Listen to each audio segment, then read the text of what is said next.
Welcome to Bipolar Lives US. I'm your host, Sarah. We all know the unpredictable highs and lows of bipolar disorder, but have you ever felt like your relationship patterns are just as volatile? Today, we're joined by our lead expert, Dr. Laura Athey-Lloyd, a licensed clinical psychologist based in New York.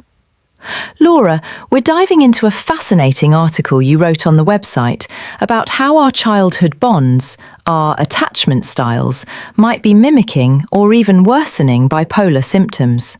Thanks for being here. Thanks for having me, Sarah.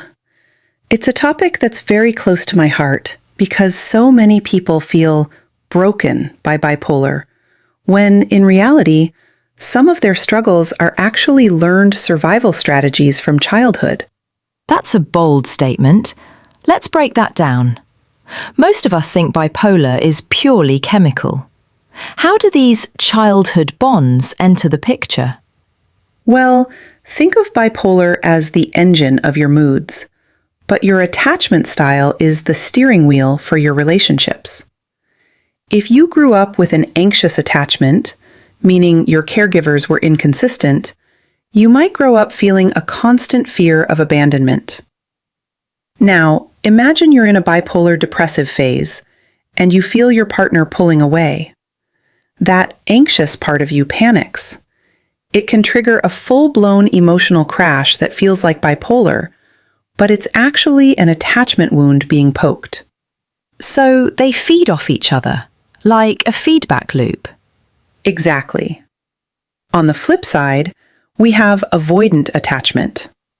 This is when a person learns early on that emotions are dangerous, so they shut down. During a manic or hypomanic episode, an avoidant person might become incredibly detached or cold. A partner might think, "Oh, it's just the mania." But as Dr. Laura Athey-Lloyd often explains in her practice, it might be that the person is using that manic energy to avoid a deep, vulnerable connection. That sounds exhausting for the patient. How can someone tell the difference? How do I know if I'm pushing someone away because of my bipolar or because of my attachment style? It's a subtle dance, Sarah. One key sign is consistency. Bipolar episodes usually have a cycle, they come and go. But attachment styles are blueprints. If you always feel unworthy of love, even when your mood is stable, that's likely an attachment issue. In my work as a psychologist, I help people identify these parts of themselves. Once you realize, okay, this is my anxious attachment talking, not my bipolar, you gain back a sense of control. That's so empowering. It's like taking the blame off the illness and looking at the human experience. For our listeners, Dr. Laura Athey-Lloyd has a full breakdown of the 4 attachment styles on our website, bipolar-lives.com. Laura, what's one small step someone can take today if they suspect their attachment style is sabotaging their stability?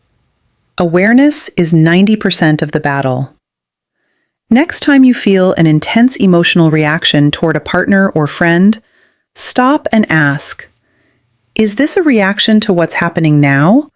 Or is this a reaction to a fear I've carried since I was 5 years old? Separating the two is where the healing begins. Wisdom, as always, from Dr. Laura Athey-Lloyd. Thank you for joining us, Laura. To our listeners, you aren't just a diagnosis. You are a complex, beautiful human with a story that matters. Be sure to subscribe to Bipolar Lives US for more expert discussions.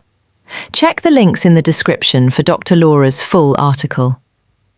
Until next time, stay stable and stay hopeful.